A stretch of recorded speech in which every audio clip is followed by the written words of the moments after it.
Hello, and welcome back to yet another video. This is the 25th episode of a story in which 10-year-old Naruto meets Minato from future and that turns Naruto's life upside down.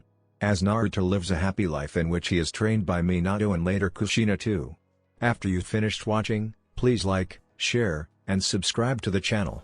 To begin, please like, share, and subscribe to the channel. Let's get the party started. Kakashi and Kurenai's teams clash in a spectacular fight where all the genins make an impressive display of strategy, power and skill. When it seemed that Kakashi's students were about to win after trapping their opponents in an advanced genjutsu, Sasuke's favorite summon saves them. At the end, Kurenai's teams wins the fight due to their opponents surrendering for being out of chakra. Ladies, gentlemen, we just witnessed a combat that will be remembered for years.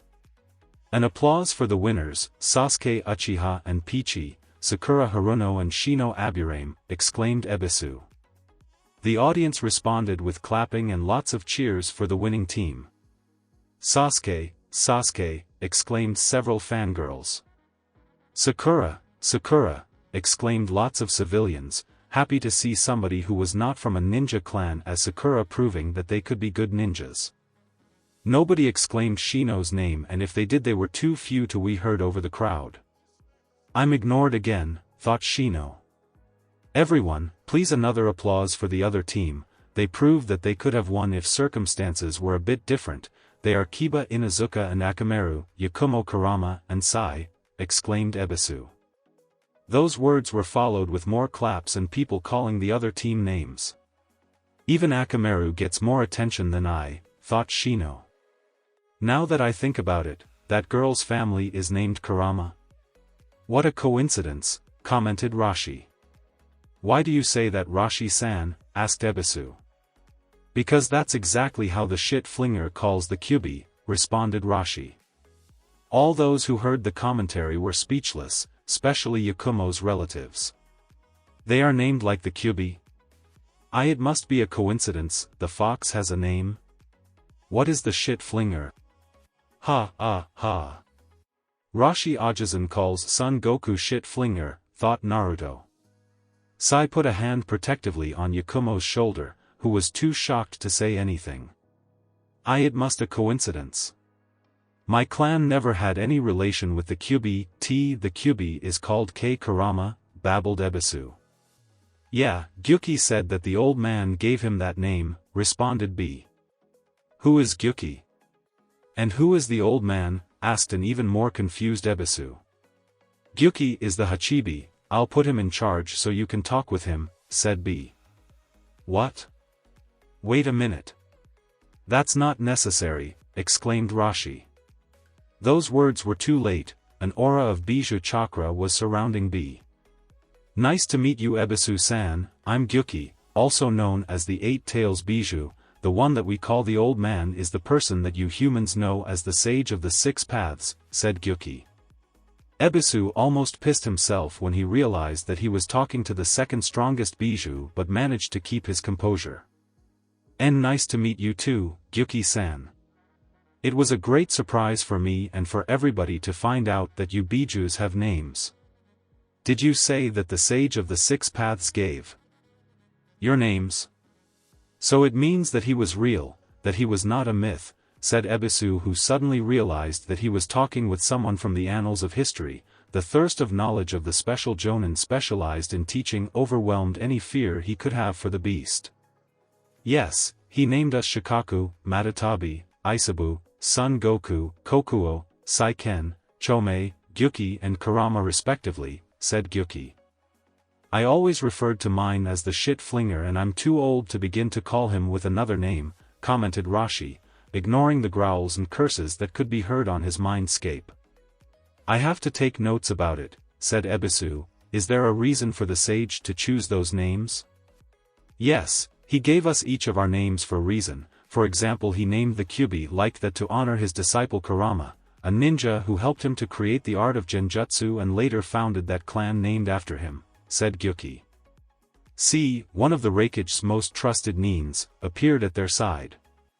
The Raikage orders you to take charge again, B. You are not here to talk about ancient history, he said.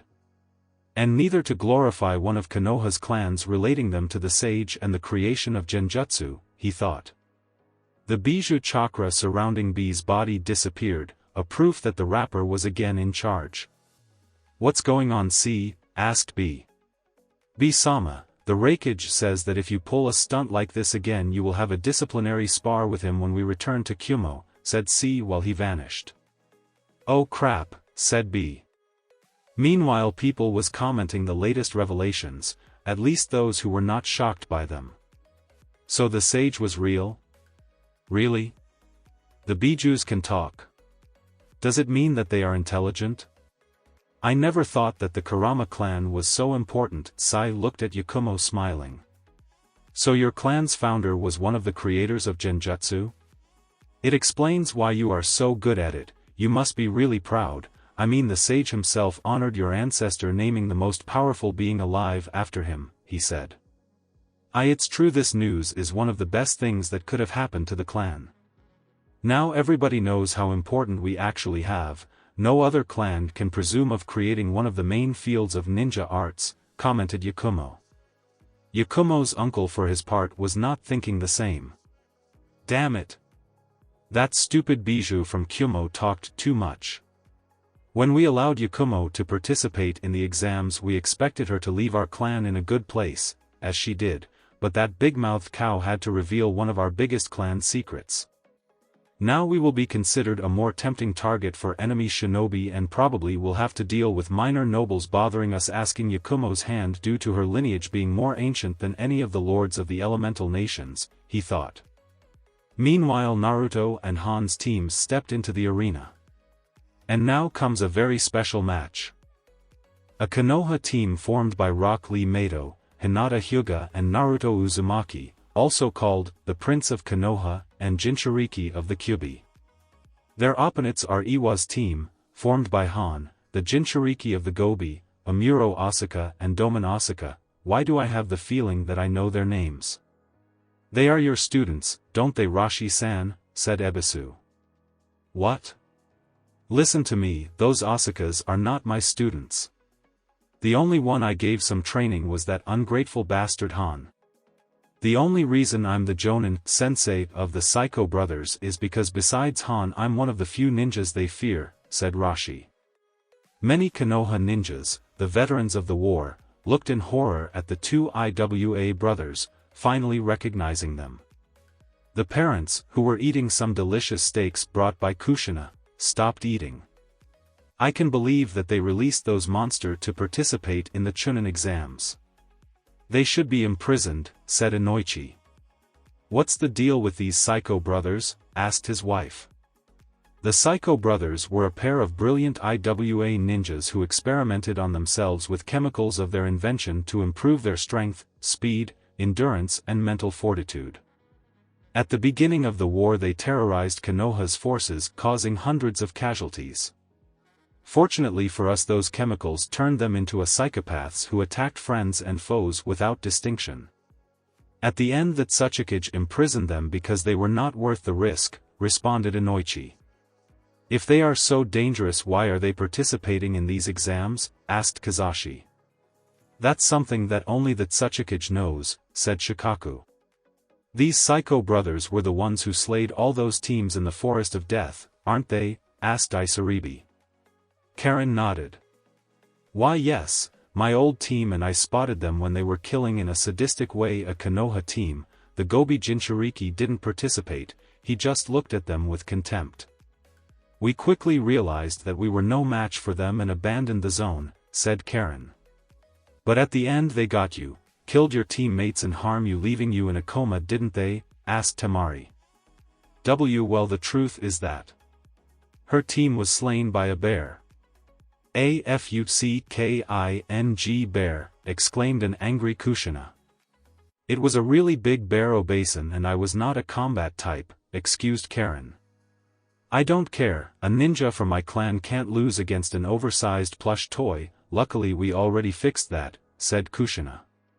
What do you mean, Kushina-san? Asked Kenkuro while he gave a bite to his delicious steak.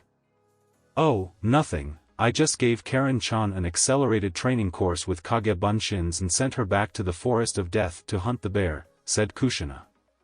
Everyone's sweat dropped, especially the Harunos. Did Karen-chan find that bear?" asked Mabuki. "Yes, she did. It was specially easy for her to find the bear due to her chakra sensing ability and thanks to her training she had little problem to defeat the bear and cook it. Karen-chan is a really quick learner and as smart as Sakura. In a few months she will be in the same level as most of the Konoha 15-inch, said a very proud Kushina. Everyone looked at their steaks. "Can I have more?" asked Chuza. Meanwhile at the Kage booth Jiraiya was asking precisely that to the Tsuchikage. "Due to the surprise caused by the presence of many Jinchirikis we didn't recognize them when the prelims were announced. What's the meaning of this Tsuchikage-sama? Why are they participating at the Chunin exams?" asked Jiraiya to Muta. "Why are they participating you ask? They are participating to earn a promotion, of course.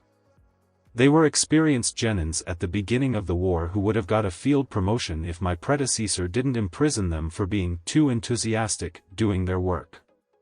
That wrinkled midget never understood that sometimes we have to assume collateral damage. But at the end things turned better. Due to their lack of a previous promotion they can attend the exams. As you know, the only genins forbidden to attend the Chunin exams are those who were previously promoted and later demoted back to genin, said Muta. None of the Kages said anything. Among other things, one of the causes of the Third Shinobi War was the practice of all the villages to send to the Chunin exams genins, who were actually Chunins or Jonins. Like that time the team led by Minato Namikaze surprised everyone with a talented 9-year-old genin, named Kakashi Hatake, who actually had been a Chunin for 3 years before being demoted and put in a genin team with other kids his age. The Raikage once again gave thanks for the grade of secrecy his village have been having concerning Yujito, so nobody outside Kyumo knew that he cheated sending a girl who actually was a special jonin to the exams. Never mind, said Jiraiya, this is actually a blessing for my disciples' team. Now they have the chance to show what they really can do, something that wouldn't happen if they fought a weaker team, the disguised Orochimaru chuckled. Too much confidence in these kids, he said before looking at Arashir. What do you think, Arashir-san? Do you think that your son and his team has a chance to win? I'll let the actions of my son and his team to talk for him, responded Minato. Just at that moment Tenzo declared the beginning of the combat. In the arena Naruto, Hinata, and Lee got into fighting stances, with Naruto doing his favorite hand sign ready to create an army of clones. To their surprise Han headed towards one of the walls and leaned over it. Don't worry about me, I won't attack while you fight those 2-inch, he said. It looks like he doesn't want to fight us, commented Lee. And no, according to the way he glares at his teammates it looks like he doesn't want to fight at the same side as them, pointed Hinata. Yes.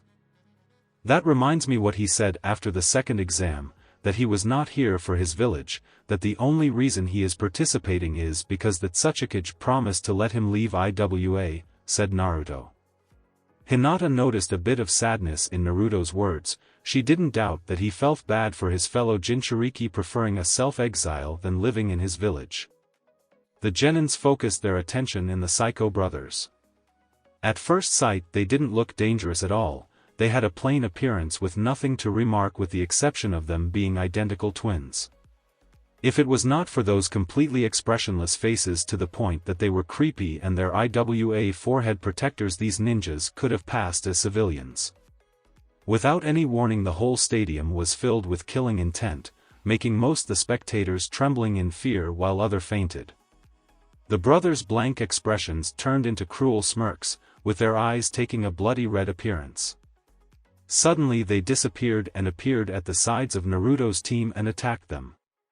Naruto and Hinata managed to avoid the attack with Kawarimis while Lee evaded the attack.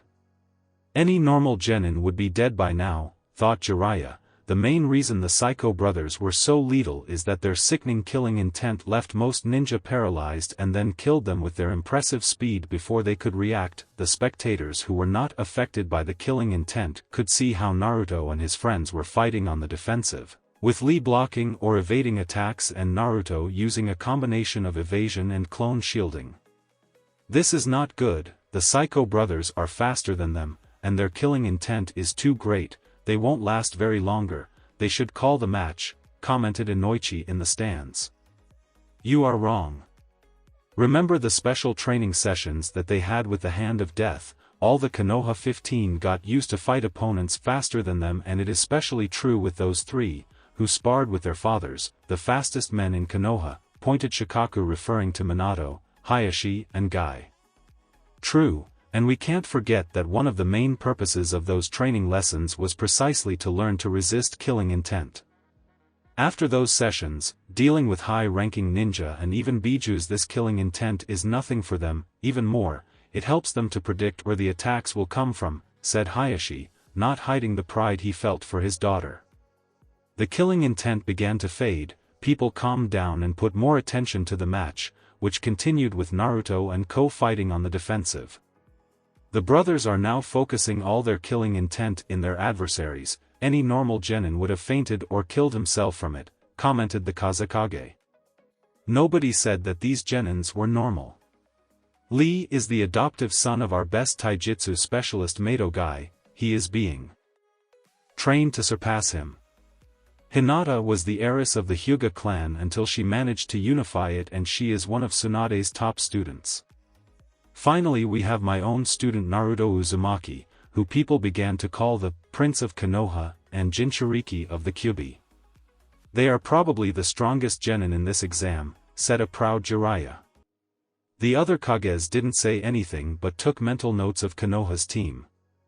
You are too confident of your genins, Hokage-sama, but the highest the expectations on them, the harder will be the hit when they fall. You didn't see yet what Iwa's team is capable of, thought Muta. I hope that Yujito is watching carefully this match. Eventually she will end fig-thing one of these teams, thought the Raikage. Meanwhile, Konoha's team began to fight back with Naruto creating several clones who surrounded the brothers and attacked them from all angles. It was not the typical chaotic attack with all clones acting by his own that his alternate self used to use when he was his age, but a coordinated one where the clones attacked in waves of 3 or 4 individuals at the same time from different angles, not hindering each other and preventing tactics like the brothers using the henge to disguise themselves as Naruto to confuse the clones. Hinata was the first one who managed to hurt the brothers using her Juken variant to divert some of their attacks and make them hit each other several times.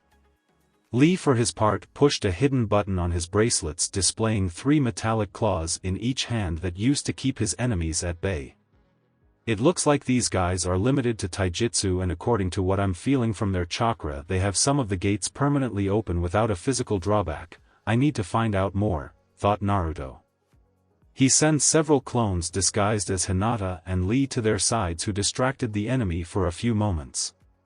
You are right, Naruto, they have the 3 intermediate gates opened while the rest of them are closed, said Hinata. But that shouldn't be possible. The gates must be opened in a certain order or it would cause the body to explode. Even in the case it was possible, it would cause a great both physical and mental disbalance, said Lee with a surprisingly serious tone.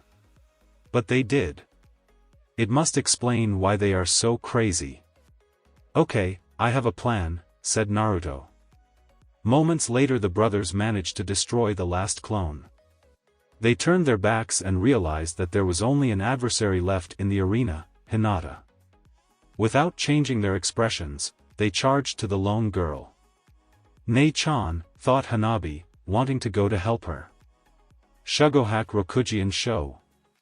Protection of the 8 trigram 64 palms, exclaimed Hinata while she began to emit a constant stream of chakra from her palms and move in a way that only she and the whole Hyuga clan could do, creating a barrier between her and her opponents. Everyone gasped. When they saw that the brothers couldn't touch her, getting rebuffed whenever they tried to attack. The only ones who were not surprised by this technique were the time travelers, Hinata-sensei and her father. You have grown so much during the last 2 years, Hinata, thought Hayashi, if your mother only could see the young woman you became. I was a fool to believe that you had no talent and that your kindness was weakness. Your lack of talent managed to develop a new variant of Juken that improved our clan's repertoire, and your kindness unified our clan. I swear that I will protect what you brought to us with my life. I am not making this promise as clan head but as a father. I never imagined that Nei-chan was so strong, commented Hanabi. Oh, said Udon. What's going on? Asked Moegi. It looks like Hinata is beginning to get tired. Her technique won't last very longer, responded Udon. Where is Boss and Super Eyebrows? Asked Konohamaru. Well done, Hinata-chan. The technique is ready, exclaimed Naruto's voice from above. To everyone's surprise, Naruto landed holding in his palm what seemed to be a green tornado. Take this. Uzumaki Mato combo attack, Rasen tornado of the green beast, exclaimed Naruto while he threw the tornado to the brothers. That tornado is Lee. Naruto used the Rasengan basis to make him spin at very high speed, commented Shikaku. The green tornado flew towards the brothers. The first one managed to avoid it but the second one was not so lucky and received the full attack. People couldn't guess what was more disturbing, the sound of the brother's flesh being shredded to pieces by Lee's claws or the fact that he didn't scream at all. When the attack finally ended, the brother was completely skinned, looking like an anatomy diagram of muscles and out of commission. Unfortunately for Lee, when he stopped he was too dizzy to avoid the punch that the other brother sent to him. Fortunately for him, Naruto had a backup plan. The brother's attack was stopped and found out that he had problems to move, like somebody was grabbing him. He struggled to get free, raising some sand that revealed the cause, futon clones with the shape of Naruto. So these are the infamous futon clones from the Uzumaki clan, thought the Kazekage, a very impressive wind technique. No wonder why our wind users in Suna are so hurt in their pride for a Konoha ninja developing it before them, but that's good. They will be more motivated to train and develop new wind techniques and eventually will recreate this one. When the brother finally found out that he was being dragged by invisible clones, he began to destroy them, but when he was about to finish with the last one it was too late. Lee was fine again and with another combination attack ready. Hyuga Mato combo attack, gentle fist hard fist destruction, exclaimed Hinata and Lee at the same time. As its name said, that attack was a combination of gentle fist and hard fist, with Lee and Hinata attacking from each side and hitting at the same time, causing both external and internal damage with each successful. As happened with the other brother, this one didn't make any sound while his body was literally turning into pulp.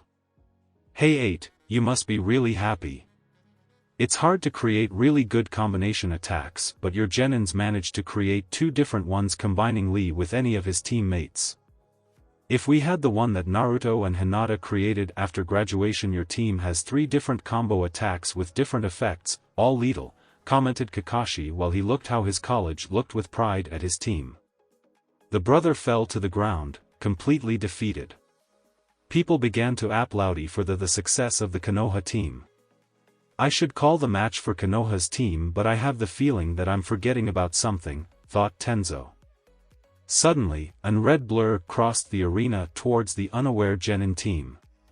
Only the most skilled jonins and the Kages could see how Han charged towards Lee with steam coming from his elbow to increase the energy of the attack. Everybody gasped at the sound of the bones of Lee's neck being broken. Lee, exclaimed Naruto and Hinata at the same time. I said that I wouldn't attack you while you were fighting the Psycho Brothers. I never stated that I wouldn't fight you when you defeated them, said Han with a calm tone. Naruto sent a brief look at Lee's falling form while Hinata rushed to help him.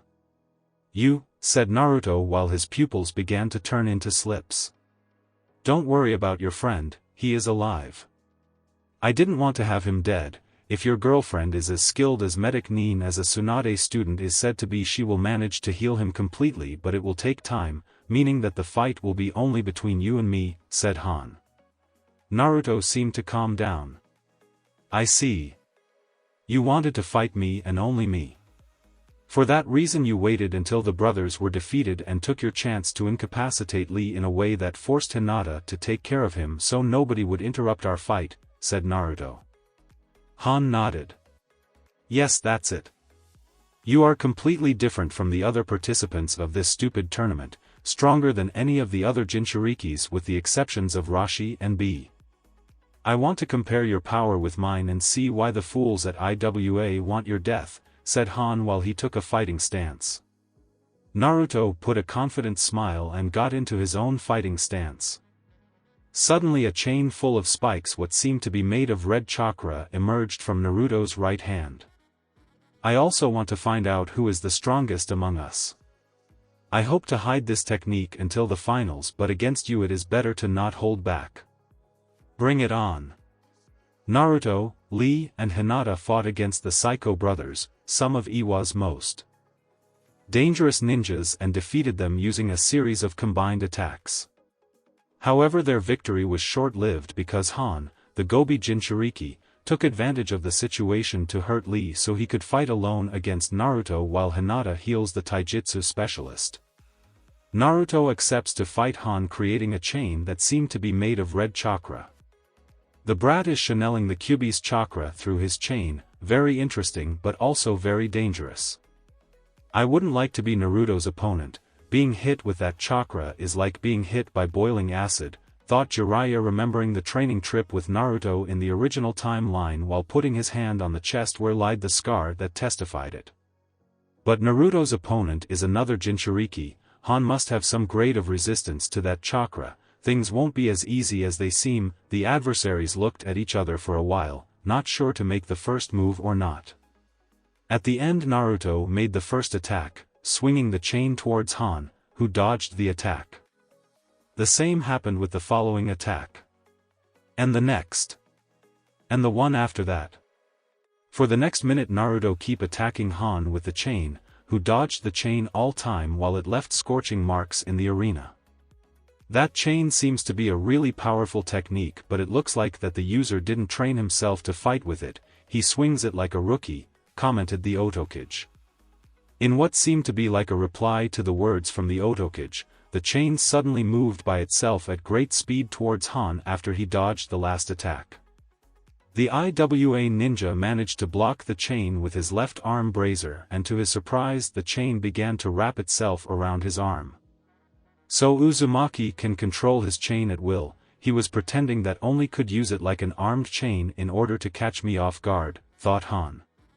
Then he noticed that the chain was beginning to melt the brazier. This thing is more dangerous than I imagined. I was right to manipulate things to fight Naruto alone. I would be in real trouble if he had his teammates at his side. It's time to counterattack, kid. Do you think that you got me? No, I'm the one who has you, he thought. To Naruto's surprise, Han suddenly pulled the chain with a quick movement that sent him directly towards the Gobi Jinchuriki, who had his other arm ready to hit him. Shit. If I don't do something he will crush me, thought Naruto while he prepared his favorite hand sign while dispelling the chain. Kage Bunshin no Jutsu. A Naruto clone appeared between the two Jinchurikis and received a double impact. One hit was from Naruto himself, who kicked the clone to end the impulse that was sending him towards Han, and the other hit was the one that Han was reserving for him. The memory of the double impact appeared on Naruto's mind, who felt annoyed at his but at least was much better than receiving the real hit. Before Naruto could create another chain, Han sent a stream of superheated steam towards him that he barely dodged. Naruto-kun's reflexes are remarkable, clearly beyond to what we would expect from an ordinary chunin. And Han-kun is another surprise. I didn't know that other people outside my mother's clan could use steam release techniques, commented Mei. It is just the special ability granted by the Gobi, said the Tsuchikage. Did you know that the Yonbi gave our other Jinchuriki, Rashi, the ability to use magma release, your other bloodline limit? It's a strange coincidence, not a real coincidence, thought Mei. The truth is that centuries ago the founders of the two clans I got my powers from were the Jinchurikis of those Bijūs and passed those abilities to their descendants. It was before the founding of the ninja villages, when the Shodai Hokage captured all the Bijūs and distributed them among the villages. If most Jinchirikis didn't die without descendants, you would have found out that those who mastered the special abilities granted by their Bijū could pass them to their children, but it's something I won't tell you, especially now that Kiri no longer has Jinchirikis. Meanwhile, at the arena the situation was reversed with Naruto evading Han's steam streams. Damn powers to combine elements and use their basic attacks without hand seals. Now I know what Haku's adversaries feel, thought Naruto. Do you like the ability granted by my Bijū? What gives yours? Teased Han. He knew from the time travelers that unlike the other Bijūs, Kurama didn't grant his Jinchuriki one power but two. Unfortunately, the first power, the ability to sense negative emotions, would be only available after he got control of Kurama's chakra, something not possible at the moment, and the second one was even harder to reach because it required the fox's help.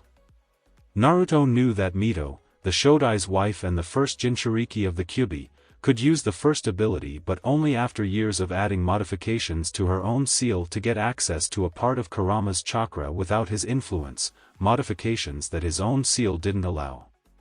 Then he got an idea. Do you want to know the ability granted by the Kyuubi? It's the same as yours. Eat steam, exclaimed Naruto while he extended his hands and sent a stream of steam to the surprised Han's face. Our hero took advantage of Han's surprise and rushed towards him while a Kage Bunshin created a Rasengan on his hand. However, Han's temporary blindness didn't seem to affect his battle capacity and managed to send a steam stream directly at Naruto, who dodged it at the cost of cancelling the attack. Good idea to use the clone version of the Rasengan while running, Naruto. It requires less concentration so you could react to the counter-attack in time, something that may not have happened with the regular Rasengan, thought Minato. I almost got you. Take this, exclaimed Naruto while he sent a water blast from his left hand that Han dodged, impulsing himself with steam. That attack was followed by a fire blast coming from Naruto's right hand, but instead of dodging it, Han created a steam barrier that blocked the fire. How the Naruto manages to use water and fire jutsus coming from his hands and without hand seals, asked Sakura to Sasuke, who was watching the match with his Sharingan actived. It looks like he has a pair of aces in his sleeves, literally, responded the Uchiha. Before Sakura could ask what Sasuke was talking about, Naruto made the hand signs of one his wind jutsus. Good, he is near wall, he has no place to dodge. Okay guys, you know what to do. Futon, de Tapa. Wind release, great breakthrough, exclaimed Naruto. Then everybody could see Gamakichi and Gamatatsu's heads emerging from Naruto's sleeves, who spit a stream of fire and oil respectively that combined with Naruto's wind element ended in a small inferno. It looks like the match will end soon, thought most the ninjas and the public. But Han surprised everybody. He activated a mechanism on his armor and made the strange chimney on his back to point backwards and then shot a stream jet that let Han go upwards before Naruto and the Toads combined attack at him. What the? He is flying, exclaimed Kiba. Another ninja able to fly? For a long time the only ninja who could do that was the Sandaime Tsuchikage, but after Orochimaru Uzumaki's sudden appearance it looks like more and more ninjas can defy gravity, commented a noble who was familiarized with the ninja world. Naruto, I'm sorry but I'm out of chakra, I have to go back, said Gamakichi. Same goes for me. Can you give me a candy as departing gift? Asked Gamatatsu. Later, when everything is over I will take you to a candy shop and buy you everything you can eat. Now I have an aerial battle to fight, responded Naruto while he took off. What came next was a spectacular air battle between the Jinchurikis, with the public cheering for both of them and many making bets about who would make the other crash. Minato was a bit worried about Naruto. Although Naruto had a good control of their flying technique, they barely had spars while flying, centering Naruto's flying combat to attack ashore opponents. The more cerebral ninjas like Shikamaru began to imagine tactics and plans for an aerial battle. It literally added a new dimension to fights and factors like gravity and how relatively insignificant attacks at land could lead an airborne ninja to crash. Nobody could guess who would win the aerial fight. Naruto seemed to have a clear advantage over Han in maneuverability due to his flight being based in wind chakra, but the older ninja moved faster thanks to the potency of his steam propeller. Curiously, the fight reminded to many lords the duels between samurais at the Land of Iron, with the opponents charging at each other to settle the fight in a decisive hit whenever Naruto and Han got near each other in the air. The fight got more fierce when Naruto created again his chakra chain and Han began to expel steam from the heels and elbows to make his attacks faster and stronger. At that point of the fight, even those who were not familiar with the Chunin exams were aware that both ninjas were on a level above of normal Chunins. After several clashes that almost ended with one or both opponents crashing, Han decided to change his strategy. Naruto looked at him puzzled when he saw placing a kunai on his sleeve and pointing at him with it. Oh shit! He is going to.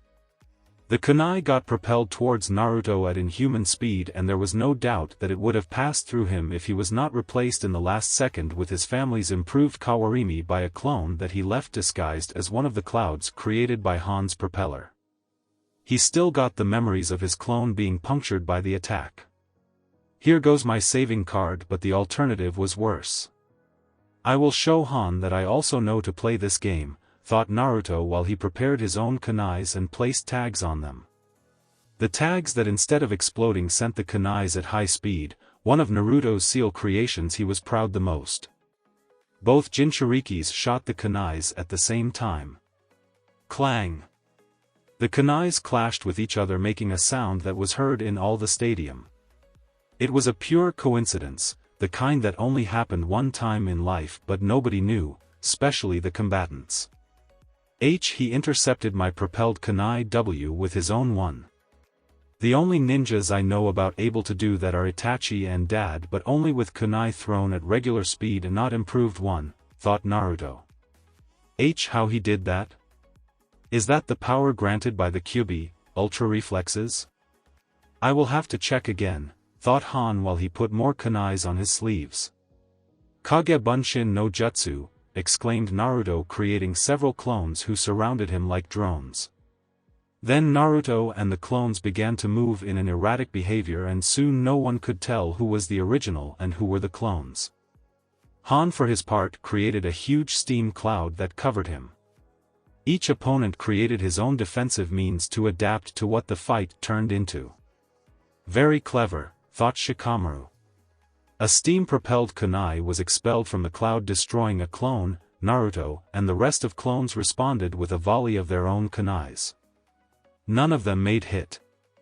Naruto tried to detect Han using his sensing skills, but the cloud was so filled with the other Jinchuriki's chakra that he couldn't pinpoint his exact location. Karen-chan should be able to locate him, but I can't just send a clone and ask for her help. What to do, he thought. Unfortunately, Han attacked again before he could come to a plan, and more clones were destroyed. Until the attacks suddenly stopped.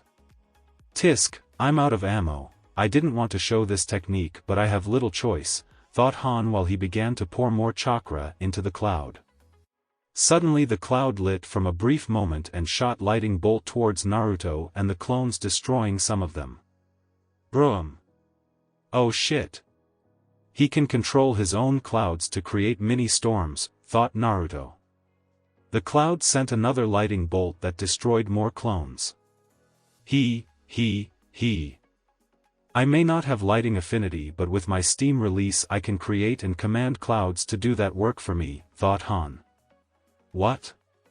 Han can command his clouds to do his bidding? That means that he can use them to create rain. If he could do it at a bigger scale, it could be used to combat those droughts that desolate stone country every few years.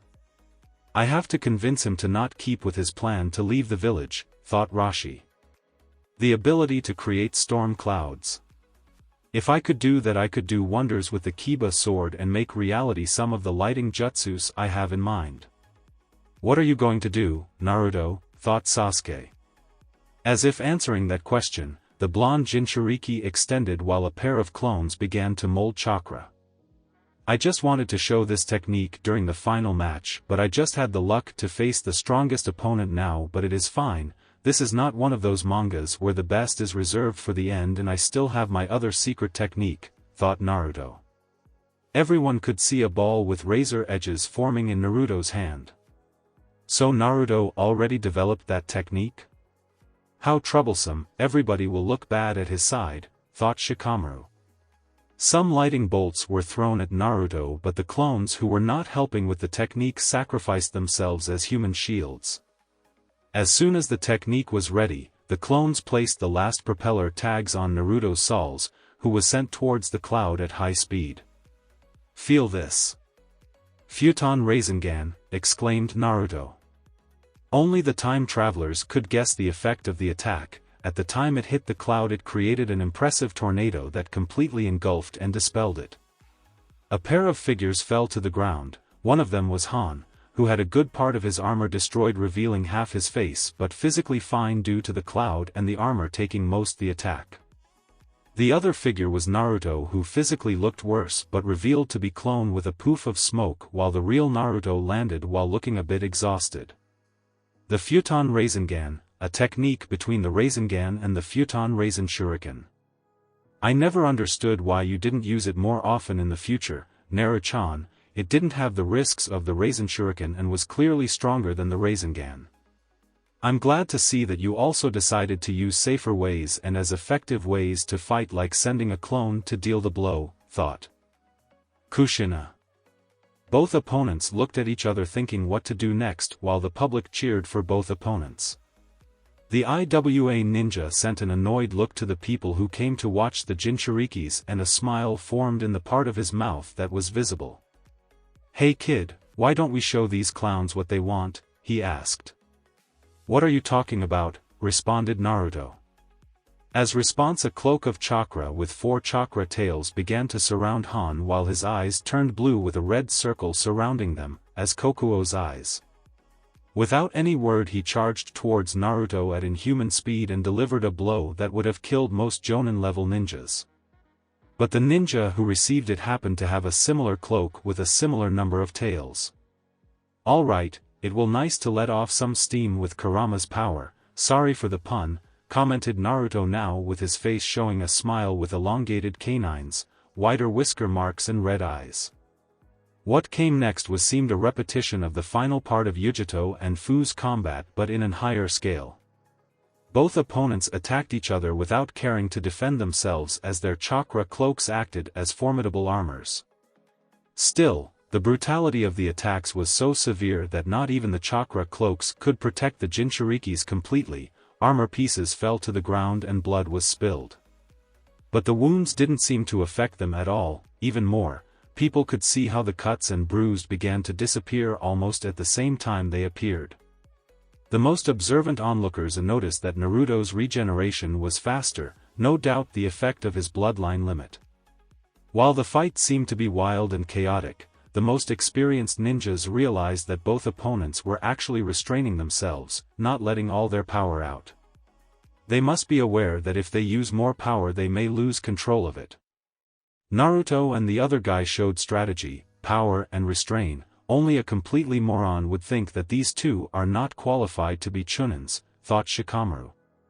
Some of the Kages were having similar thoughts for different reasons. "We have a pair of teams at Mist that in a few months will be ready to make a great performance in the next exams, but I know they would be overwhelmed if they crossed paths with any of these ninjas. I have to convince the Tsuchikage and the Hokage that their Jinchirikis are ready to become Chunins, so they wouldn't represent their villages anymore. It shouldn't be hard, they are actually ready for the rank. Jiraiya shouldn't be a problem to convince, he would be too busy watching my cleavage to reply," thought Mei. "In Suno we boast ourselves about the quality of our ninjas to compensate our low numbers, but even our strongest Jonins couldn't guarantee a victory if they fought in a single fight against one of those Genins. Even Gaara would be in trouble. I'm sure that the other Kages think the same and recommend the Hokage and the Tsuchikage to promote them," thought the Kazekage.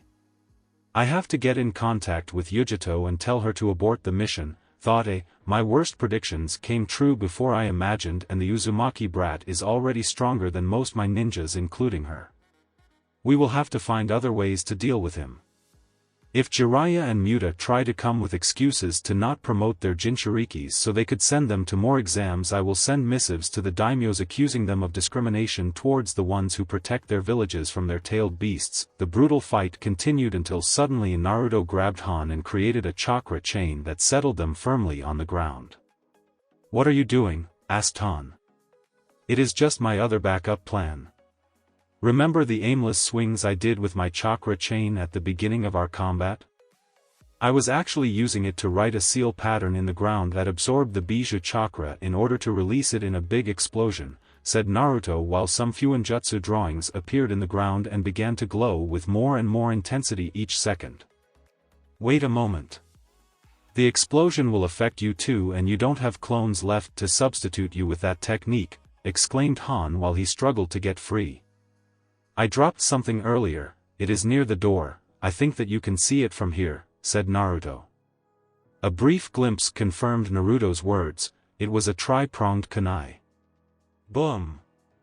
The explosion was completely centered in the center of the arena, leaving the rest intact, part of the seal design.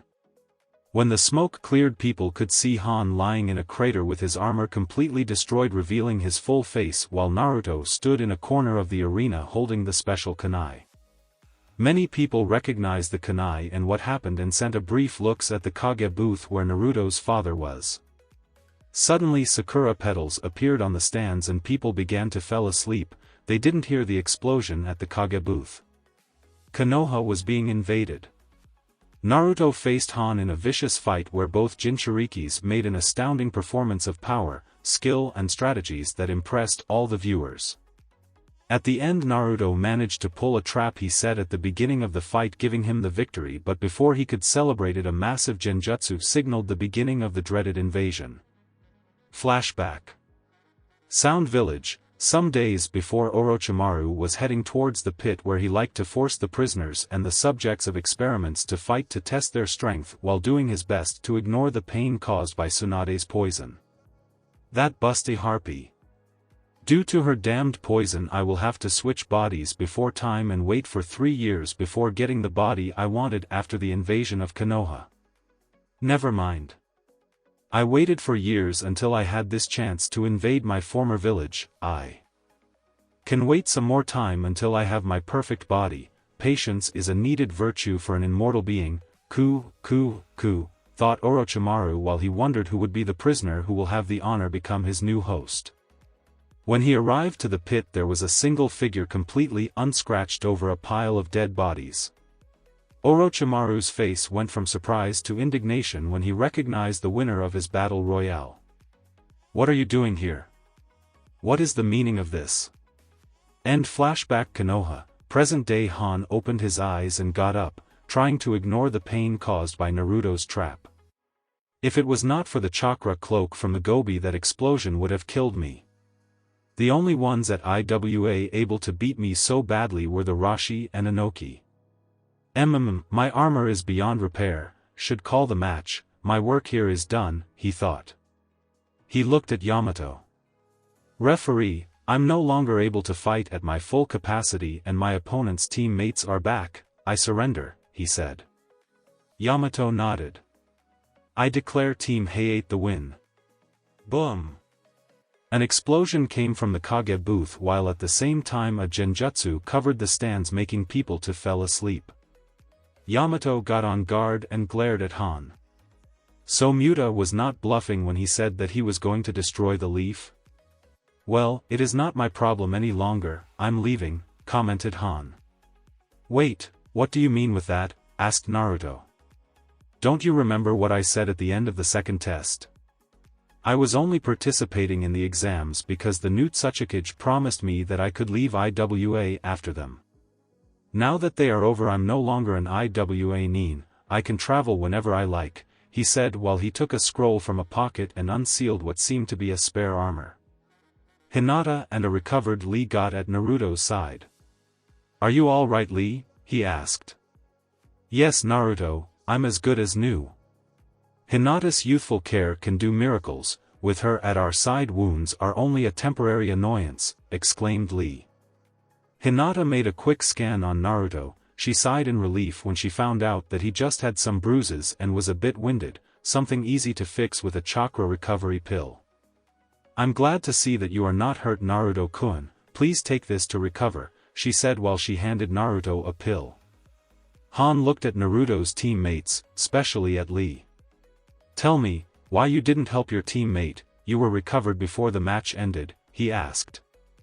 "You said that you wanted to gauge your strength with Naruto's. I wouldn't interfere in a competition like that, it wouldn't have been youthful," responded Lee. Han's sweat dropped. "So? Are you telling me that you would have stepped down to let me fight Naruto if I asked?" "Of course I would. There was no need to give that kick to me, although I have to acknowledge that it was a very good one. I would like to fight you one day when all this is over," exclaimed Lee. Han's sweat dropped more. "You Konoha ninjas are too weird for my taste, perhaps one day we would meet again, but now I'm leaving," said Han while he put back his helmet, making sure that the red mane he had for hair didn't stick out. "Wait a minute," exclaimed Naruto, "that hair of yours and that ability to handle the Gobi's chakra, are you and you?" "I don't know and I don't care about it, I only about my future," said Han while he left the arena, ignoring the battles. "Naruto. We don't have time to think about that. The village is being invaded, we have to defend it," ordered Yamato. "Hi. Let's show these invaders to not mess with us," exclaimed Naruto. "I'll do my best," said Hinata. "Let's fight," exclaimed Lee. The four Konoha ninjas headed to the brawl, not knowing what kind of enemy they would face. Flashback. Outskirts of Konoha, some hours ago an army was advancing towards Fire Country's ninja village. Unlike regular armies formed by soldiers, this one didn't advance in special formations, didn't make sounds and didn't advance in a slow pace. This army was made exclusively from ninjas coming from the populated Iwa and the New Sound village. After the return of the Sandaime Kazekage almost 2 years ago, the economic situation of Suna and its relationship with Konoha vastly improved, turning their frail alliance into a strong one. It was a big setback for Orochimaru's plan to destroy Konoha because it relied heavily on the discontent in Suna due to the Wind Lord hiring Konoha ninjas and decreasing the funds destined to Suna, but the Sandaime Kazekage's return changed things. Just after that, Orochimaru began to look for people who hated Konoha while postponing the invasion for the next time Konoha hosted the Chunin exams. His quest was considered successful when he found a group of powerful individuals who also wanted to destroy Konoha for their own reasons. An alliance was made almost immediately. It was a pity that Doto was overthrown by the Konoha ninjas hired by his niece, while his snow ninjas would have been useless in the Fire Country. Their chakra armor technology would have been a great asset. However, the rise of a Konoha hater like Muta Basara as the Godame Tsuchikage brought new life to the original plan to attack Konoha during the current Chunin exams. The Sound Village received an envoy from Iwa offering an alliance against Konoha and a proposal to attack the village during the event. The Sannin couldn't believe his luck. Besides the group of powerful individuals, he also got one of the most numerous great villages supporting him. A village full of people with a fanatical hate for Konoha that would make them more vicious in battle. Orochimaru was no fool. He knew that a good chunk of Iwa's forces hated him for what he did during the war and would backstab him if they had the chance, but at the moment they were useful. Unaware of the plans of their leaders, the allied ninjas kept advancing towards Konoha. Among them there was a group that was escorting a cart carrying a big metal box covered with high-level containment seals. What was inside the box was a powerful weapon to destroy Konoha handed by Orochimaru's special allies. None of the ninja knew what was inside the box, just that once they introduced it in Konoha they had to remove the seals and get away from it as soon as possible. Nervous, don't you? This is the first war for those of your generation, isn't it? Asked Tetsuya Kimura, an Iwa jonin and veteran from the last ninja war, to one of his subordinates. No, I'm not. I'm just happy to have the chance to give Konoha the payback they deserve for what they did to us. I only regret that we won't have the chance to face the Yellow Flash who caused so many casualties, responded Kentaro Hojo, a chunin in his early 20s who became an IWA ninja just before the end of the war and couldn't participate in it. Believe me, it's better with him dead. Most the veterans would think twice before invading Konoha if he was alive, responded the Jonin. Well, at least we will have the chance to deal with the bastard he had with the Uzumaki woman before he gets too strong. I'm sorry for that poor beggar of Erasure for having to raise another man's son just to lose him in a few hours, responded Kentaro. As most young IWA ninjas, Kentaro believed the rumor that Naruto was a bastard child that Kushina had with the Yondaime Hokage behind her husband's back. I really hope that it is the case, thought Tetsuya. As most veteran IWA ninjas, Tetsuya prayed that Naruto was the Yondaime's bastard, because if their suspicions were true they would have to pray for their lives. If the IWA ninja hadn't been so immersed in their conversation, perhaps they would have noticed a disturbing sound coming from the box, almost like a breathing. End flashback. Konoha, present-time. Tsunade was cursing her luck in general and the invaders in particular. Those bastards! How they dare to start their stupid invasion before the end of the exams. All my predictions about which teams would fight with each other during the prelims happened to be true, including the outcome of the matches. I never had such a winning streak, and these clowns didn't have the courtesy to wait until the end before invading my village. Never mind, when this is over I will ask Jiraiya-kun for those holidays he owes me and visit Tankazu Guy's casinos with the benefits of the finished combats. They make a great fortune by themselves. In fact, I never won so much money since. A realization hit her. The last time she won a comparable amount of money was an accumulated lottery prize just before Dan died. And before that she managed to empty a casino 2 days before he lost Nawaki. Then there were the different prizes she won in the original timeline as Godaime Hokage. Whenever something bad was going to happen, the bigger the prize the worse would happen. How I could have been so careless. Whenever I win at gambling something bad happens.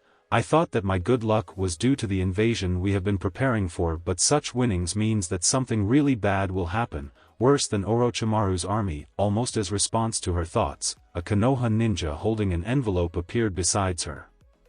Lady Tsunade, finally I found you. I got this message for you. I was told that it was imperative for you to read it immediately or the consequences could be disastrous, said the ninja. Tsunade opened the envelope and read the file. She paled. Meanwhile, the explosion should have killed those present in the Kage booth, but those person were not Kages and elite ninjas for nothing, it just dispersed them. The Raikage, accompanied by his bodyguards, was watching how the Godaime Jiraiya was fighting the Otokage, who revealed himself as Orochimaru, while the Tsuchikage revealed to have a Sharingan and was attacking Erasure Uzumaki, who was just defending himself from Muta's attacks. The Sandaime Kazekage and the Godaime Mizukage were no longer in the area, and they supposed that as Konoha's allies they would be helping against the invasion or making a change of heart. What should we do, Raikage-sama? Should we join the invaders or defend Konoha? Asked C. We will wait until we can predict a clear winner. We are not allied with any of the sides and we shouldn't waste our energies fighting someone else's war. We will better watch the fights and gather as much info as we can. If any of the sides attacks you, then fight back with extreme prejudice and we will ask for a compensation later, ordered O while he focused his attention to the fight between Jiraiya and Orochimaru. Not bad, Orochimaru-chan, it looks like you recovered completely from our last fight. A new body perhaps? I knew that you hated yourself, but to change bodies like they were clothes is too much. You should take some therapy. A good professional should be able to do something about those issues of you, like your fear to get old or your jealousy, who founds a village because he was not made Hokage, joked Jiraiya. You are still a clown, Jiraiya. You don't have any idea who are you fighting against. I made something more than just stealing a body that would deteriorate in a few years. Now I have more power than you could ever imagine, said Orochimaru while he attacked Jiraiya with a simple wind jutsu. Jiraiya responded with a fire jutsu that overpowered Orochimaru's attack, but to his surprise the other Sannin didn't try to avoid it. He just turned back and a pair of shields that emerged from his back blocked the fire with ease. What kind of technique is that? thought Jiraiya. It looks like he got shielded wings protruding from his shoulder blades. Wait a moment. Those things are not wings, those things are his shoulder blades. The mutated shoulder blades retreated back to Orochimaru's body, then the snake Sannin turned back to Jiraiya and smiled. Let me introduce you to a very special person, he said while he removed the skin on his head, revealing a young man's face with 2 red dots on his forehead. To Jiraiya's shock, his enemy began to talk with a different voice. I'm honored to meet Orochimaru-sama's teammate. My name is Kimimaro Kagaya, leader of the Sound 5 and Orochimaru-sama's current host. Flashback. Orochimaru looked furious at Kimimaro, who was standing over the pile of corpses like it was his place. The wounds on the prisoners didn't leave any doubts that the last Kagaya was the one who ended their lives. Are you betraying me, Kimimaro? For that reason you killed the prisoners so I wouldn't have a new body? Asked Orochimaru while he prepared himself to fight his subordinate. To his surprise, the Kagaya kneeled before him. No, Orochimaru-sama, I would never betray you. I just wanted to prove that none of these weaklings was worthy of being your new host. I wouldn't allow that, not when I can give you mine, said Kimimaro. Orochimaru was surprised. To give me your body? What are you talking about? Wait. Does it mean that the experiment with the Uzumaki's blood worked? Yes, it did, Orochimaru-sama, said Kabuto while he appeared from the corridor and gave Orochimaru several medical files. A devious smile appeared on Orochimaru's face as he was reading the files. He was so static that he even didn't feel the pain from the poison. Naruto Uzumaki's blood shares the properties of his father's bloodline limit with those who receive it. Not only it accelerates their healing but also does a perfect healing without leaving scars or lasting damage. Thanks to it I could heal Kimimaro completely from his malady as he never was sick at all. And that's just the beginning of what I discovered about the Uzumaki's blood, said Kabuto with a creepy grin while he adjusted his glasses. Orochimaru began to laugh like the madman he was while looking at Kimimaro. Come on, Kimimaro-kun. Let's give my enemies a reason to be afraid. Let's become one. Take the ultimate prize and share my glory, exclaimed the Sannin while he activated his body swap technique. My body is yours, Orochimaru-sama, said Kimimaro. The Kagaya found himself before a gigantic white snake. He smiled. End flashback. Jiraiya couldn't believe what he was hearing. Orochimaru now had the power of the Shikatsumiyaku, dead bone pulse, at his disposal. If it was not enough, it seemed that he did it with Naruto's involuntary help. And Naruto's blood can cure wounds and diseases? How? And how did you get a hold of it? He asked. His opponent switched to Orochimaru's personality. Ku. I was there hidden and watching the fight between your current apprentice and the Sanbai. I'm the only who only saw that, but just before the Kyuubi brat got into four-tailed mode, the turtle managed to cut one of his arms. Imagine my surprise when I saw that he regenerated a new one without noticing it. I managed to get the lost limb, analyze it and discover that the properties of his bloodline limit can be shared by blood. Thanks to it we could cure Kimimaro from his disease and get a body that would last decades, exclaimed Orochimaru. What? Was everything that Jiraiya could say, still shocked from the revelation. This time it was Kimimaro who spoke. The refusal of the previous hosts to become one with Orochimaru-sama is what caused the degeneration of their bodies. The spiritual rejection was reflected in said bodies. My case is different. Unlike those unworthy fools who preceded me, I wanted to give my body Orochimaru-sama with all my heart. For that reason my spirit was not suppressed by Orochimaru's technique and my body only will degenerate by age, a time where he will get another worthy body, said the last Kagaya. Such fanatical devotion to someone like Orochimaru, I never saw such corruption of the virtue of loyalty, thought Jiraiya with disgust. His enemy recovered Orochimaru's appearance and persona. Do you understand now why you can't defeat me, Jiraiya? You are fighting not only against one of the most powerful ninjas ever but also against the strongest member ever of the Kagaya clan. I won't let you escape, exclaimed with the voices of both Orochimaru and Kimimaro. Just at that time 4 figures appeared and surrounded them. They were Kidamaru, Udon, Sakan and Taiyuya. "Let's activate the barrier. The Hokage won't escape," exclaimed the 4-armed man. The rest of the Sound Five nodded and began to make the necessary hand signs for the technique that would trap Jiraiya with the strongest version of Orochimaru ever. Elsewhere from his hiding point, Haiden was looking carefully how Konoha's forces fought against the combined armies of Oto and Iwa while looking for his praise. Jashin was a demanding god and only accepted the best sacrifices. That was the reason he accepted to join Akatsuki in the original timeline. It would let him sacrifice powerful ninjas to Jashin and the extremely rare Jinchirikis, literally living sacrifices. But this time he was not interested in Jinchirikis. His prizes were Shikamaru Nara, the boy who defeated him in the original timeline, and Asuma Sarutobi, a man he originally killed, and for that reason he should stay death in this timeline too. Where should I begin my quest? Perhaps I should begin to kill people and demand them to appear. Konoha ninjas have a strong but heavily misplaced sense of loyalty that should belong to Jashin-sama, he thought. Suddenly he felt a presence he didn't felt in a long time. This feeling. Don't tell me that he is here. Haiden ignored the battles and headed to Konoha Center. He saw how a lone figure landed there while a group of several Konoha ninjas came to intercept it. The figure made a gesture and 5 more figures appeared. The Konoha ninjas attacked from several angles, but one of the figures just raised a hand and sent the ninjas away like they were leaves in the wind. All the figures were physically different, but all of them had several things in common.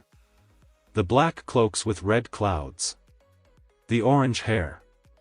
The strange piercings. The legendary eyes. I never thought that I would see my ex-boss in this village. It will be very interesting, commented Haiden. Pain was in Konoha. The invasion began. The invaders have a secret weapon. Tsunade receives a mysterious message. Haiden is rampaging in Konoha. Orochimaru knows the secret of Naruto's blood and now possesses Kimimara's full healed body. If all this was not enough pain, the living god, Akatsuki's leader and holder of the sage's eyes, is in Konoha. Unknown to them, Aoba has been keeping an eye to the 2 strange men dressed with big coats and hats during all the matches. What pair of idiots, really? They think that they are melting with the crowd dressed like that.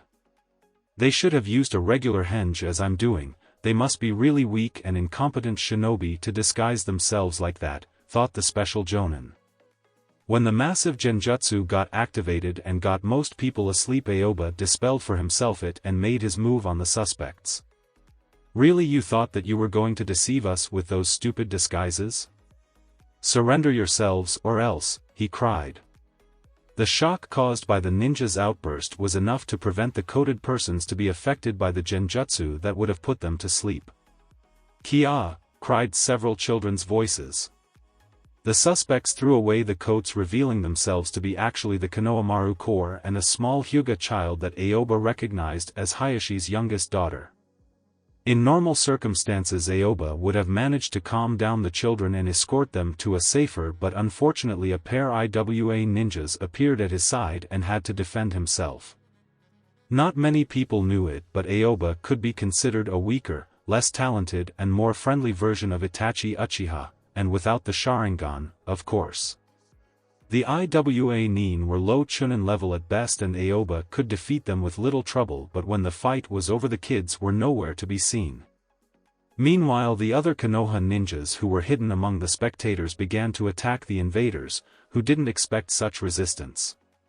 Damn it! I will have to send word about those children, but first I have to follow the established protocol in case of invasion and wake up the spectators, he thought. With a gesture he created dozens of crows that scattered across the stadium and proceed to wake up the people and harass the invaders while some of them looked for the kids. I hope to get them before the enemy does. They are the perfect hostages for those who manage to identify them, he thought. With Gaara, Bee, Rashi and Ebisu. When the genjutsu was cast and enemy ninjas began to appear, the pseudo-jinchiriki put himself on guard towards the direction where Rashi was, just to realize that the older demon vessel was no longer there. In his place there was a note that said, "It was a pleasure to spend some time with fellow jinchirikis like Gaara-san, B-san and a scholar like Ebisu-san while commenting the matches. Unfortunately, I have a duty for my village and my Kage," and he decided to take advantage of the exams to invade Konoha. For that reason I decided to leave this stand before the invasion began. While B-san doesn't have any reason to intervene in the conflict, I know that Ebisu-san as a Konoha ninja and Gaara-san as a Konoha ally will fight against Iwa and Oto's forces. I warn you to not cross paths with me because I will have no choice but to destroy you, and I would prefer to not resort to that. Rashi, Jinchuriki of Son Goku, the four-tailed ape Ebisu, couldn't help but to feel relieved that he wouldn't have to face the veteran Jinchuriki. Rashi was known as one of the most powerful Iwa ninjas ever, even before his status as demon container was made public knowledge. "I will go to protect the dignitaries as the Kazekage ordered," said Gaara. "Take care, Gaara-san, I will go to help with the evacuation of the civilians and protect the shelters." "What are you going to do, B-san?" "The exams are over and you can't intervene without involving your village," said Ebisu. "I will stay here and watch the fights." "Oh yeah. It's a pity, but this war won't see the sparkling charm of Killer Bee," exclaimed Bee. The other ninjas nodded and leave the place, leaving the Kyumo Jinchuriki alone. He looked at the micros and smiled. "Hello everybody. The name is B and I'm gonna entertain everybody with some true music, Baka Yaro," he exclaimed. It was the first invasion of a ninja village accompanied by rap music. The Raikage growled. With Jiraiya just at the time Orochimaru's bodyguards began to make the hand signs to create the barrier, two identical figures dressed as Jiraiya appeared and attacked the brothers while the Godame attacked Taiyuya. "Rasengan!" exclaimed Jiraiya while he slammed the chakra ball in the surprised Kunoichi, sending her flying away from the battlefield. "You piece of censored!" exclaimed the fiery red head. "That attack would have been enough to kill most ninjas. It won't kill her due to her immortality, but it should incapacitate her for the remaining battle," thought Jiraiya. Meanwhile, one of Jiraiya's allies attacked Udon. "Cho Odama Rasengan!" exclaimed the mysterious ninja while he created a human-sized chakra sphere that disintegrated the Otonin completely. "What? Who are these guys, why they can use those techniques and why they are so similar to Jiraiya? Wait, can't they be?" thought Orochimaru. "Brother!" exclaimed Sakan, who ignored his adversary and jumped towards the one who killed his sibling, merging himself with the Konoha ninja's body. "Now we are one. I'm going to control your body to help to kill your comrades and then put yourself in a position where Orochimaru-sama will kill you easily." "Ha, ha, ha," he cried. "Oh really?" asked his victim, with a voice identical to Jiraiya's. "Just what I thought. These men are clones of Jiraiya and they are using the Sage mode," realized Orochimaru. Suddenly Sakan's visible body began to convulse and to acquire toad features. He couldn't maintain his technique any longer and had to separate himself from the clone's body, but it was too late for him. What have you done to me?" he gaped. "I did nothing. Your problem is that you are not a sage and can't handle the natural chakra, and now you are turning into a stone statue with the form of a toad," said the clone. The Sound Nin tried to activate his curse seal, but to his despair it seemed to accelerate the process. Before he realized it, he already was an inert statue. Kadamaru was shocked to see his allies being dispatched so easily, but he regained the composture and activated his curse seal at level 2, turning himself into an hybrid of human and spider. "I will take a distant position and use my bow and my summons to support Orochimaru-sama while he destroys his opponents," he thought, without realizing that the Jiraiya clone who didn't do anything yet managed to approach him. "Armored skin in addition to your extra arms, not a bad transformation. It's a pity that it comes with an extra weak point," commented the clone while he slammed a kunai in Kadamaru's central eye, killing him. While all this happened, the real Jiraiya has been applying some war paint on his face. with the last of Orochimaru's bodyguards dispatched, he dispelled one of the clones and let the nature chakra fill his body, activating the Sage mode. A part of me regretted doing that intensive training to improve my senjutsu instead of coming back to Konoha with Naruto as soon as I found myself back in the past, but if I didn't do it now I wouldn't be able to gather nature chakra by myself and would depend in Pa and Ma to enter in Sage mode, he thought. Ku.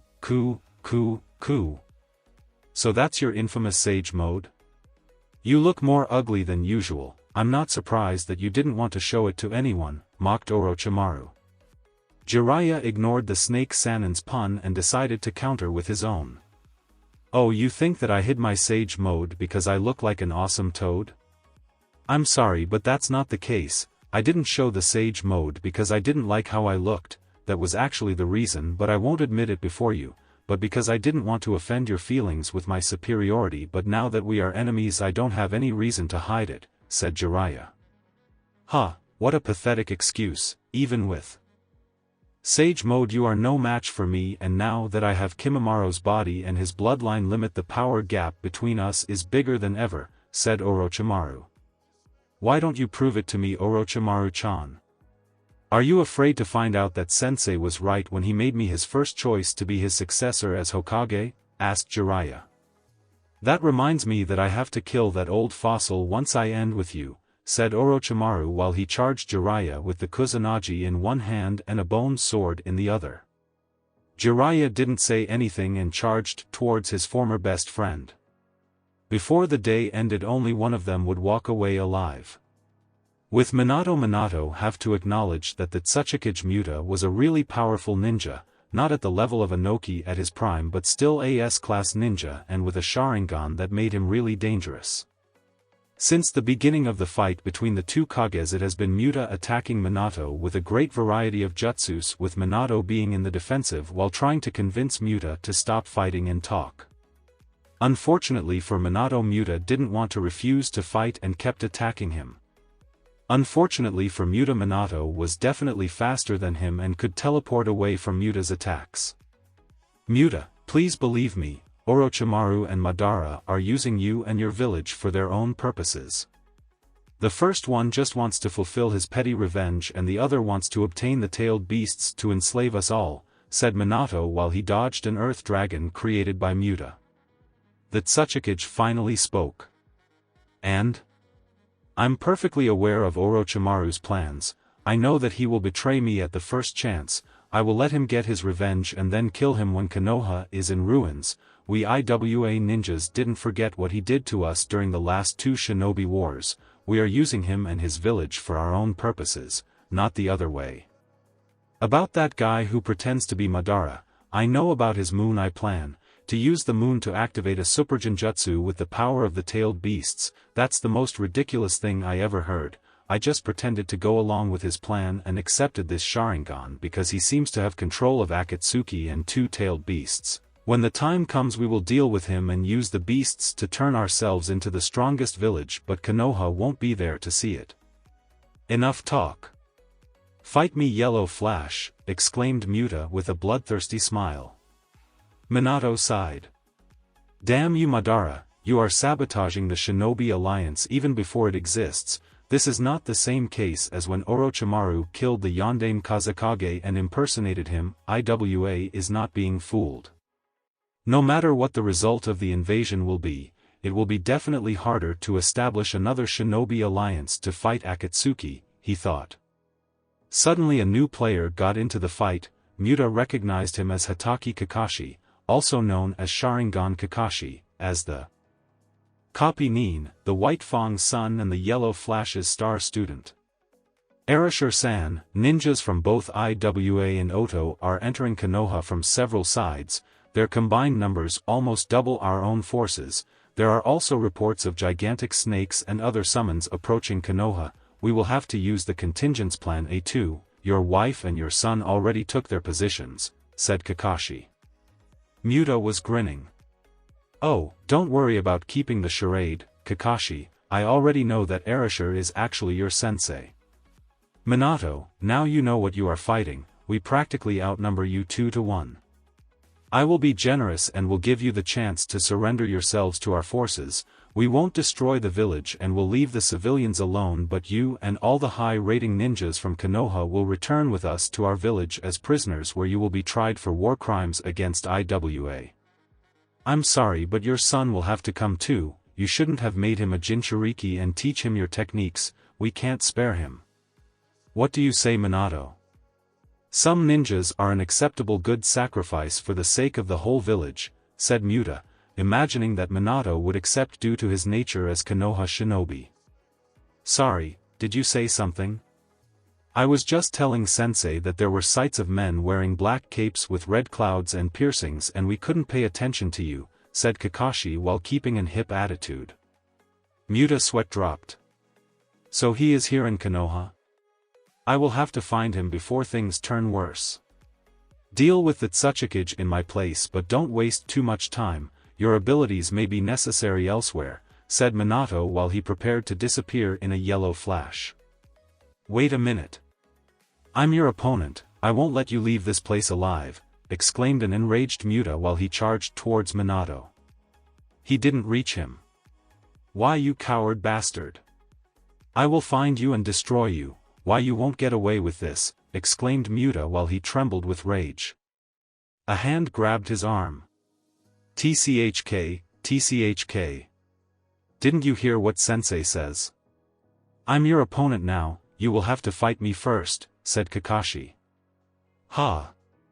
You may be an experienced jonin, but I'm a Kage. Really, you think that you have a chance against me? I will crush you and throw your mangled body at your sensei's feet. It will teach him to waste his student's life. Your infamous Sharingan won't be an advantage against me. I will counter it with my own, said Muta. Those who talk the most are usually the weakest, and you talk a lot. Why don't we see who has the strongest Sharingan, said Kakashi while he pulled up Hitai 8. A new battle began. At the stadium, the group of parents were supporting the ninjas who defended the stadium. Thanks to their long time living with elite ninjas, the wives who were not active ninjas were stronger and most controlled than average civilians. They didn't panic when the ruckus started and were also helping with the defense, unaware that their respective husbands were making sure that the strongest enemies were away from them. Shikaku reasoned that they wouldn't want to be treated as damsels in distress, so the Ino Shika Cho let the weakest enemies get near them. Due to Kyoko being an active ninja, Hayashi didn't have to worry as much as the other husbands for his wife's safety and were fighting back to back. Kushina left several minutes earlier after receiving a message calling for her specific help elsewhere, but not before telling Karen to not leave the group and to help in the defense as much as she could. She did it, surprising everyone with a new ability. Due to them being cousin, Karen shared with Sakura several qualities like a sharp mind, an exceptional chakra control and a bad temper accompanied with violent outbursts. Okay, the last one was not a good quality. Nobody was surprised when Karen was able to use the Uzumaki chakra chains technique with only 2 days of training. The surprise came when they discovered the particular power of Karen's chains. While Kushina's chains were big, strong enough to hold any Bijū, and Naruto's were empowered with the Kyubi's chakra making them deadly weapons, Karen's chains were really thin, with a pale green color. At first they seemed to be almost harmless, but they discovered that those who were pierced by the tips of the chains received the healing benefits of Karen's chakra, like they bit her. Those news were received with great joy by her two families and Konoha's medical community. She no longer needed to be bit to heal people but also became the only medic able to heal at range besides Tsunade, who could do it using Katsuyu.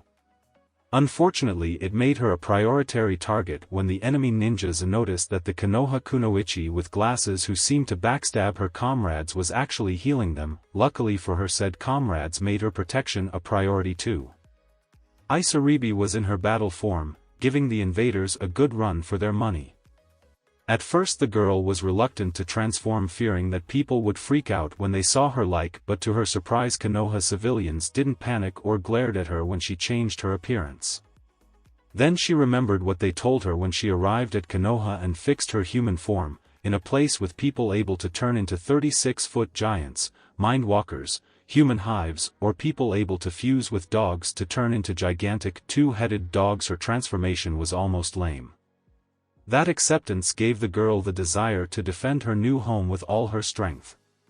Her uncle Kaiza was doing surprisingly well for a civilian. He was holding an IWA ninja and an Oto one at the same time with his arms. "With this arms I will help to defend the place that did so much for the people of Wave," he exclaimed. The poor enemy ninjas he had trapped with his arms didn't share his enthusiasm. However, the civilian who was doing the best against the enemy ninjas was Kazashi Haruno, with piles of beaten ninjas were at his feet as testimony of his deeds. Not many people knew it, but he was an ex-ninja who decided to drop his career when he was still a rookie genin because he decided that it was not best job choosing when his dream was just to raise a family. Kazashi was usually a nice, affable and patient person, hard to get angry. But when he got angry, even veteran ninjas knew that it was better to not cross his path. The invaders made the mistake to push his berserk button when they threatened Karen. "How they dare to attack my niece!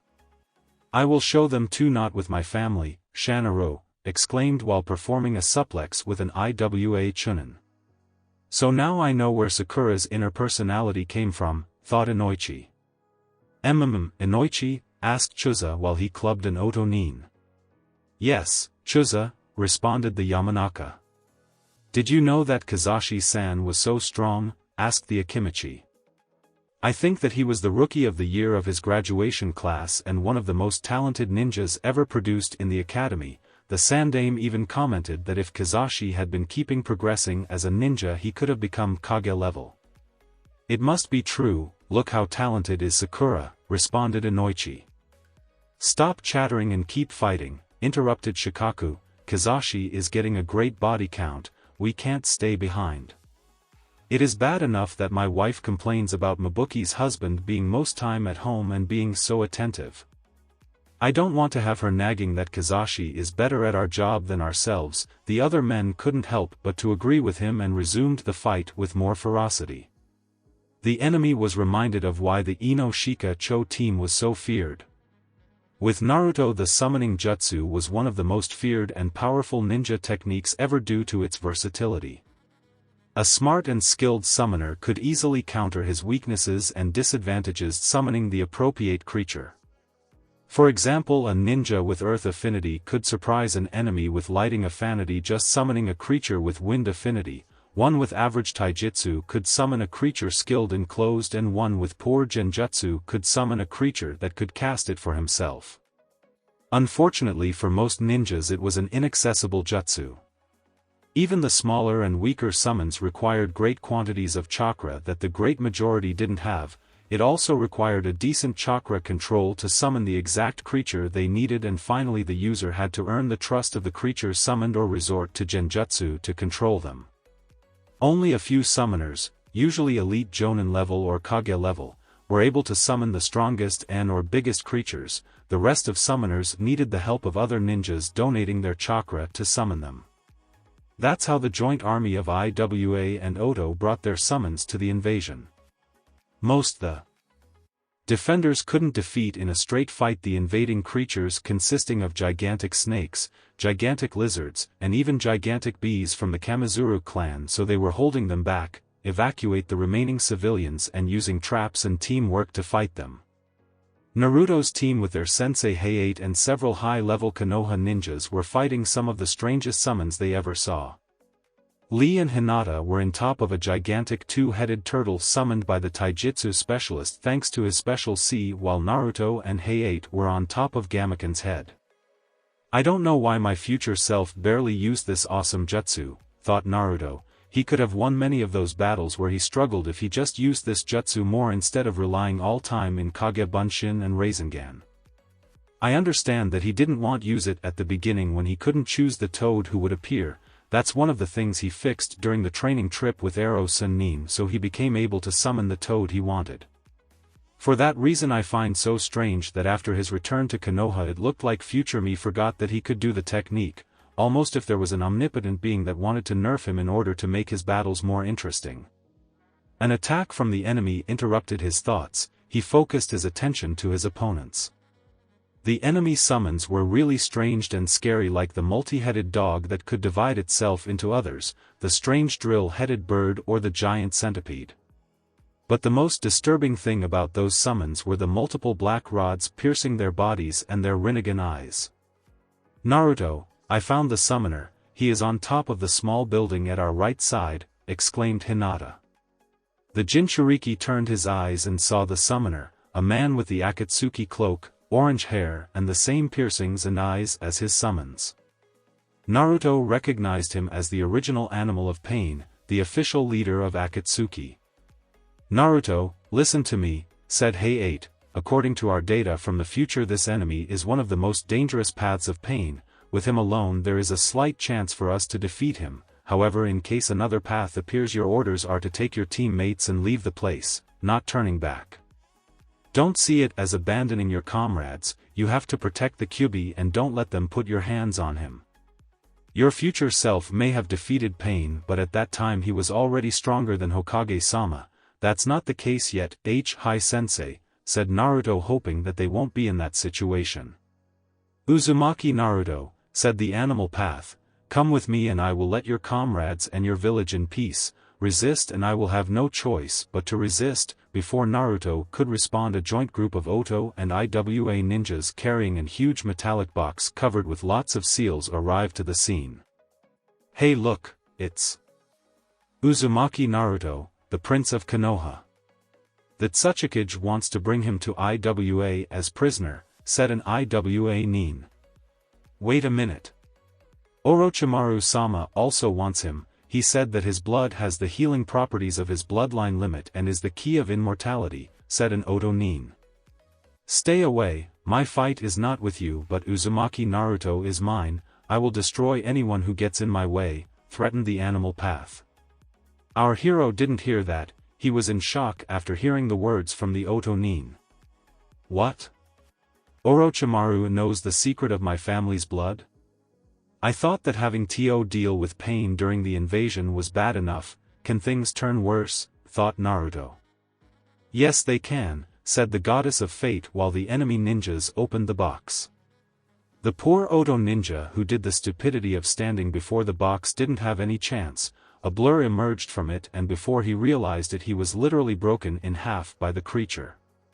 It was covered by what seemed to be a red and black chakra cloak, long ears and 4 tails. Hinata couldn't believe her eyes, it looked almost identical to Naruto when he went in 4 tails state during the mission at Snow Country.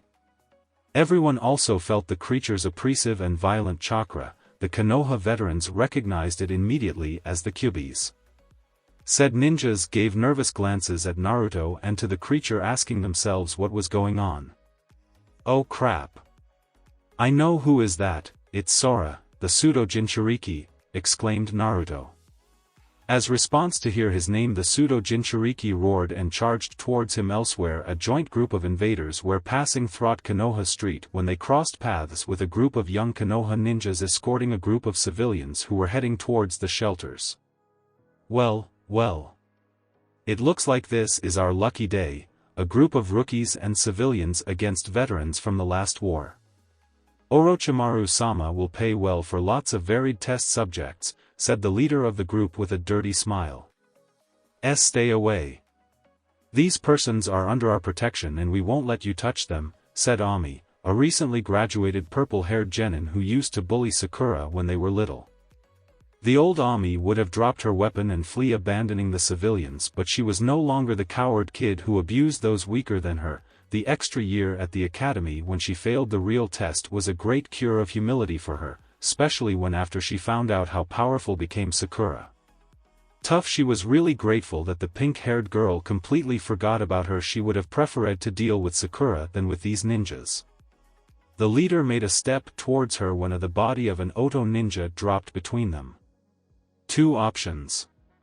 Leave and live or stay and die, said a Konoha nin who was floating in front of them. The leader recognized him as Arashir Uzumaki, the Black Angel of Konoha. He smirked. Why? Should we? Really, you think that killing one of our comrades and taking a pose will scare us? That idiot you defeated was a just barely trained genin, everyone in my group range from Chunin to Jonin levels. I have no doubt that you can defeat any of us in an individual combat. I may even believe that you could defeat the two strongest at the same time. But really you think that you can defeat the whole group?